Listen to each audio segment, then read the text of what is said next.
So mga par, matapos nga po natin sinadjust dati na mas maganda labanan ni Junto Nakatani si Ramon Cardenas. Kung plano lang naman ito palagan si Naoya Inoue sa May 2026. Para kasi sa atin mga idol, mas magandang experience para kay Nakatani na makalaban itong si Ramon Cardenas. Dahil isang Mexican-American fighter sa nagpahirap kay Inoue sa laban. Sa katunayan nito mga idol, muntikan pa makatulog sa kanya si Inoue. Sakali matalo ni Nakatani si Cardenas, talagang masasabi natin na ready na ito sa laban sa Japanese Monster. Pero nagkamali nga tayo mga idol dahil ngayon lang po natin nalaman mga boss na si Junto Nakatani at Ramon Cardenas matalik pala na magkaibigan kaya hindi na perso ang laban nila. Sa katunayan nito mga idol, sa ngayon ang tutulungan pa ang dalawang fighter sa paghahanda sa paparating na laban nila at hindi na rin tayo magugulat mga idol kung maging sparring partners ni Junto Nakatani sa Ramon Cardenas para sa laban nito kay Inoue. Grabe solid na tandem to mga idol. Malaking tulong talaga si Cardenas kay Nakatani para ma-upset si Inoue, lalo pa nadali ni Cardenas si Inoue sa left hook na siya naman ang pangunahing arsenal ni Junto Nakatani. Kailangan lang talaga ng konting hasa mga idol para maging perfect ang atake ni Junto Nakatani sa Japanese Monster. At ang mahirap pa sa part ni Inoue mga idol, kung maglaban sila ni Junto Boy, maghahanap talaga ito ng sparring mate na kasing tangkad ni Nakatani, maliksi gumalaw at isa pang kaluwete.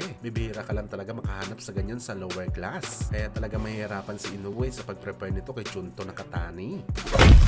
Samantala speaking sa training mga idol, Team Pacquiao pinakita malupit na ensayo ng ating pambansang hamao para sa kanyang paghahanda sa laban nito kay Romero o di kaya kay Mayweather Jr. Hindi lang kasi abs ang pinapapalo ni Pacman, maski ang kanyang braso mga idol, pinapapalo din ito. Simple lamang kung titingnan natin mga idol, pero napakahirap talaga ito gawin. Kung si Pacman na mimilipit sa sakit, matik mahirap talaga yan. Naganda sugat-sugat na nga po mga idol ang braso ni Pacman sa kakapalo, pero worth it naman ito mga idol. Isa ito sa mga dahilan kung bakit malabato ang kamao ni Pacman kapag natamaan ng kalaban. Ito na siguro mga idol ang naging sagot kay Keith Thurman sa katanungan nito dati na nagulat daw siya sa lakas na meron si Pacman. Pinakamalakas daw nito na kinalaban si Danny Garcia. Para malalaking bato daw ang suntok ni Garcia kung makatama at kay Manny Pacquiao daw maliliit lamang na bato. Pero nakakatakot daw mga idol, mas mabibigat daw ang mga kamao ni Pacman kung makatama sa mukha ni Thurman. At hindi alam ni Thurman kung meron ba daw Asian training si Pacman na ginagawa. Bakit sobrang bigat ng kanyang kamao kung makatama? At naniniwala din tayo mga idol na isa din ito sa mga dahilan kung bakit ito rin ang nagpadalawang isip kay Mario Barrios. Alanganin siya pumasok sa Pinoy dahil nakaabang palagi ang suntok ni Pacman na pwede niya ikabagsak sa ibabaw ng lona.